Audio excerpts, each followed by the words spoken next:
రే పప్పు, వరలక్ష్మి ఒట్టిగా నా దగ్గరకు వచ్చింది, కానీ నీ దగ్గరకు మాత్రం ఒట్టిగా రాదు. 10 మందికి మంచి చేయటం కోసం నీలాంటోడికి చెడు చేయటానికి కూడా వెనకాడు.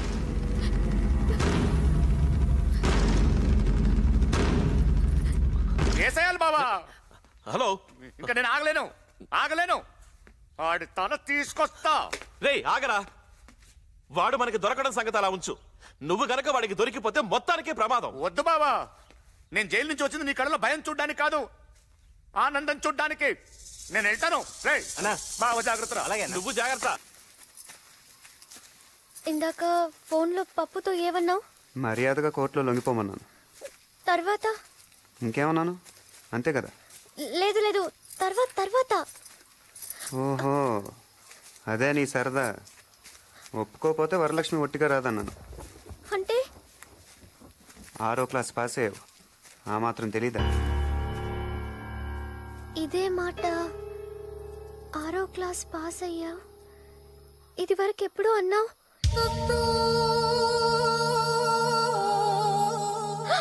అంటే ఈసారి నిజంగా అన్నంత పని చేస్తావా? నిజంగా అంటే అబద్ధంగా ఏమైనా చేశానా? లేదు లేదు, ఏం చేయలేదు. నువ్వు మరీ అంత చెడ్డోడివి కాదు కదా. మరీ అంత మంచోడిని కూడా కాదు. అంటే 10 మంది మంచి కోసం మంచోడిని కాదనిపించుకోవటానికి కూడా వెనకాను. కొంచెం కన్ఫ్యూషన్ గా ఉంది, అర్థమయ్యేలా చెప్తావా? ఇప్పుడు నన్నేం చేస్తావు? నువ్వు అనుకున్న పనే చేస్తాను, దానికోసమే చూస్తున్నా.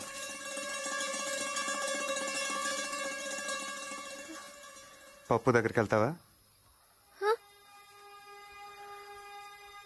నిన్నే అడిగేది, పప్పు దగ్గరికి వెళ్తావా? ఓసారి అటు చూడు.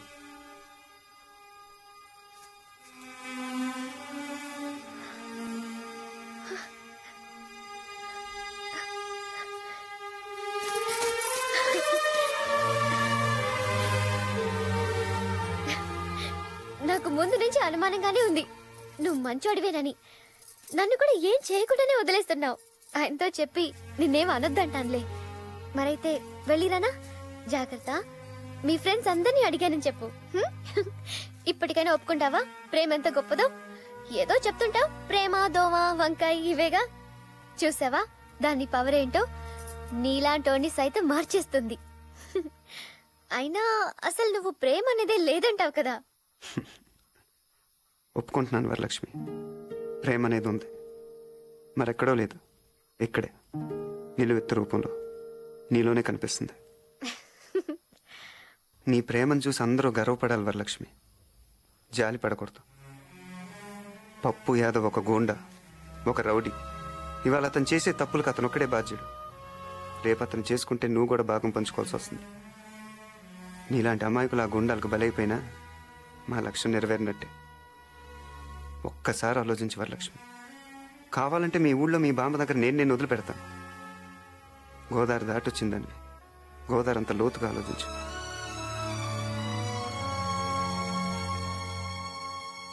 వరం వచ్చాయి, నువ్వు ఇటు వచ్చాయి వరం. ఈ రోజుతో వీడికి మూడింది. రేయ్, నా వరాన్ని అడ్డం పెట్టుకుని ఇన్నాళ్ళు నన్ను ఆడించావు, లేకపోతే ఎందన్నో చిటికలో లేపేసిన వాడిని. నువ్వు నాకు లెక్క కాదు. వరం, నీకేం భయం లేదు, వచ్చేయ్. ఈ రోజు వీడి రక్తంతో నీ కాళ్లకు పారాణి రాస్తాను, వచ్చేయ్. రే రండ్రా, ఎక్కడ చచ్చారు? ఈ రోజు గుమ్మ ముందే పాతి పెట్టాలి. వచ్చేయ్ వరం, వచ్చేయ్.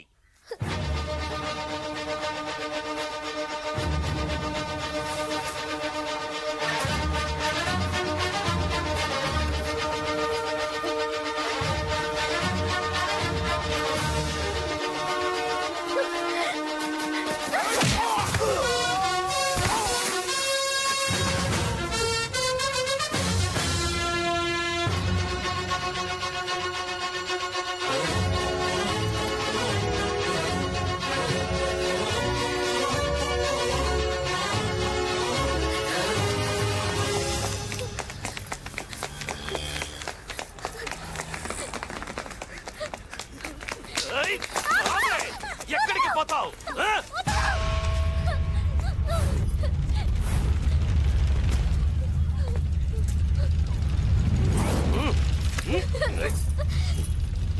రేయ్, దీని కళ్ళ ముందే ఇది ప్రాణాలు తీయండిరా.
ఏయ్, వద్దు.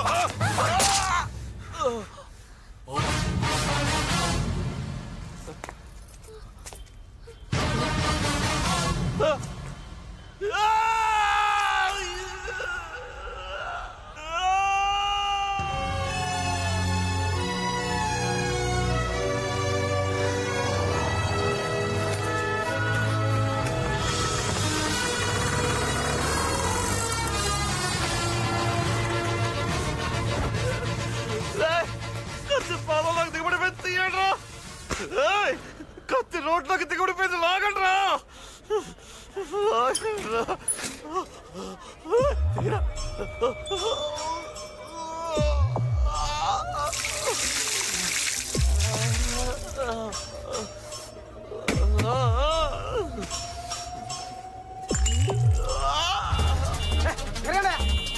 నీకే చెప్పేది.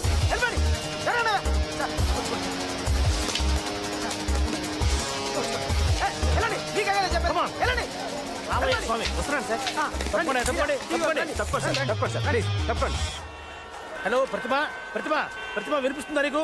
లైవ్ టెలికాస్ట్ అంతా రెడీయేనా? ప్రేక్షకులకు విజ్ఞప్తి, వరంగల్ పట్టణంలో హోంమంత్రి పప్పు యాదవ్ గారి కారులో కత్తి గుచ్చుకున్న సంఘటన ఇక్కడ సంచలనం సృష్టిస్తోంది. ఆ దృశ్యాలను మనం ఇప్పుడు ప్రత్యక్షంగా వీక్షిద్దాం. నమస్కారం మినిస్టర్ గారు.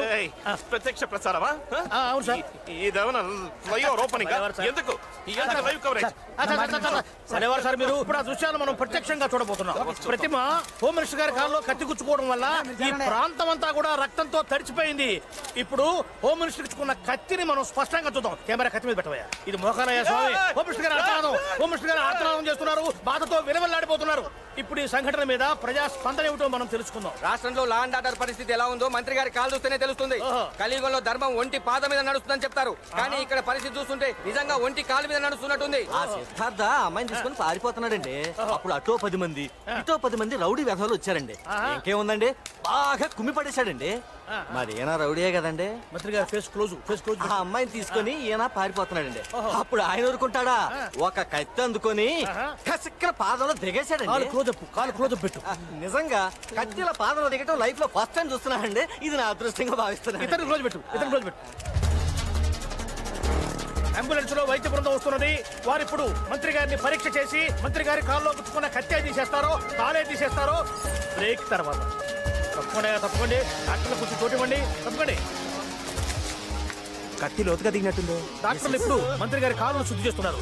డాక్టర్ గారు, పరిస్థితి ఎలా ఉంది? ఇప్పుడప్పుడే ఒక అంచనాకు రాలేకపోతున్నాం. Don't disturb. Don't worry sir, కత్తి తీసేస్తారు, కత్తి రాకపోతే కాలు తీసేస్తారు. ఓ గుణపం తీసుకురండి. గుణపమా? ఓహో, ఇప్పుడు గుణపం తీసుకొని మంత్రి గారు సిద్ధార్థ మీద పగ తీర్చుకోవడం కోసం బయలుదేరబోతున్నారు. అది పగ తీర్చుకోవడానికి కాదండి, మట్టితో సహా కాలు తీయడానికి.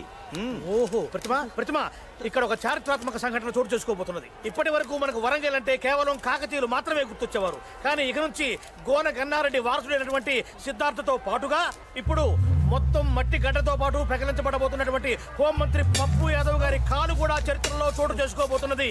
ఈ కాలే కాలు, ఈ అదృష్టమే అదృష్టం. ఇదంతా కళ్ళారా చూస్తున్నటువంటి మనం కూడా అదృష్టవంతులమే. కత్తి తీసేస్తే కాలు చరిత్రలో ఉంటుంది, కాలు తీసేస్తే కత్తి చరిత్రలో చోటు చేసుకుంటుంది. కత్తో కాలో కాసేపట్లో హాస్పిటల్లో చేరబోతుంది. అప్పటి వరకు చిన్న బ్రేక్. ఎంత పని అయిపోయింది బావా. నీ కళ్ళలో ఆనందం నింపుదామనుకుంటే నీ కాళ్ళు కత్తి దింపుతాడా? ఇప్పుడు నేను చూపిస్తా ఆడికి మొండినానంటే ఏంటో అని. బాంబులతో ఆడు బద్దలు బద్దలు. మీ ఊరు వెళ్ళడానికి అన్ని ఏర్పాట్లు చేసింది.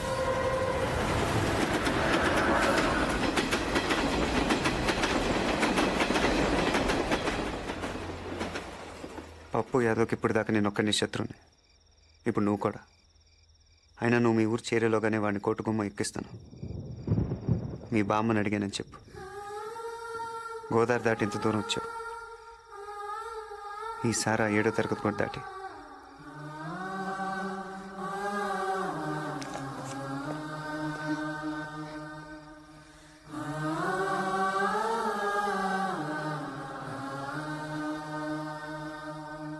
అయితే హాస్పిటల్లో మన మెడికల్ అందరినీ అలర్ట్ చేయండి. మొన్న గడ ఎక్కడున్నాడో తెలిసింది. పదండి. ఇంకా లాభం లేదు. పదవి పోయినా సరే మన విశ్వరూపాన్ని చూపించాల్సిందే.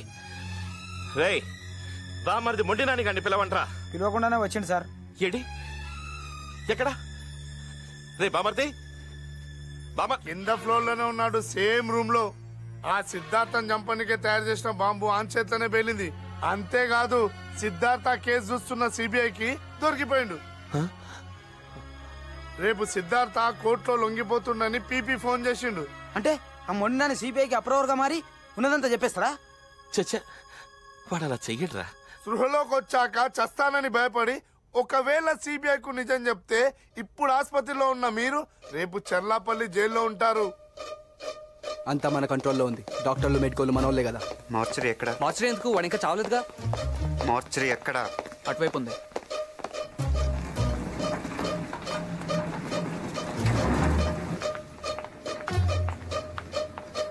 వీడి అచ్చం మొండని గడి పర్సనాలిటీయే. తాగి అరెస్ట్ చేస్తున్నాడని పెళ్ళమే చంపేసిందంట. బాడీయే కాదు, బయోగ్రఫీ కూడా సూటే. అంత క్లియర్గా రావచ్చా? ఐసీ ఎక్కడ? అటు నుంచి లెఫ్ట్.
నీ బావ కళ్ళలో ఆనందం చూడాలనుకున్నావు, ఆడ నీ కళ్ళల్లో చావు చూడాలనుకుంటున్నాడు.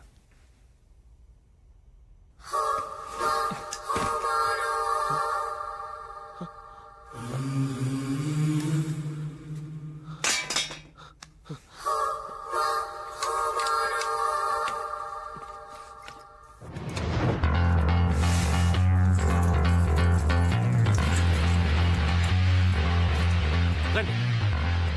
చూడండి, వాడు మొండినాని కాదు, ఎవరిదో శవాన్ని పెట్టారు.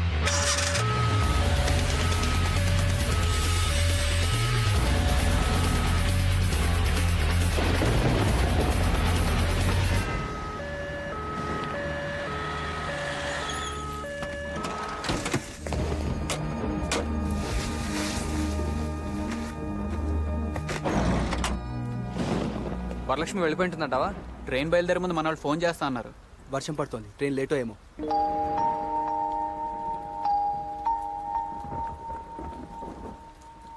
ఈడిలాగే ఉంటాడుగా. మళ్ళీ స్పృహ వచ్చేది రేపు కోర్ట్ టైంకే.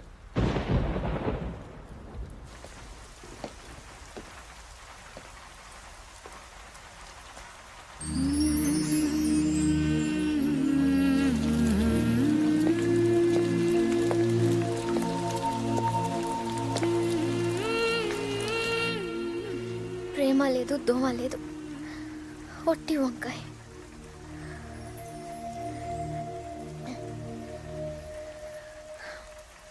నేనేం బాధతో ఏడవటం లేదు, మోసపోయానని పశ్చాత్తాపడడం లేదు. ఏ మొహం పెట్టుకుని ఊరెళ్ళాలని ఆలోచిస్తున్నాను. ఈ మొహానికి కొంచెం తలెత్తుకునే అవకాశం కల్పిస్తావా? జనాల్ని మోసం చేసి ఈ నాయకుల్ని తరిమి కొట్టే పనిలో నాకు కొంచెం చోటిస్తావా? ఈ మాట పప్పుగాడినాలి. ఏం చేస్తాడు? అయినా వాడికి ఉందిలే నీ చేతిలో. కొత్త కనిపిస్తున్నావు.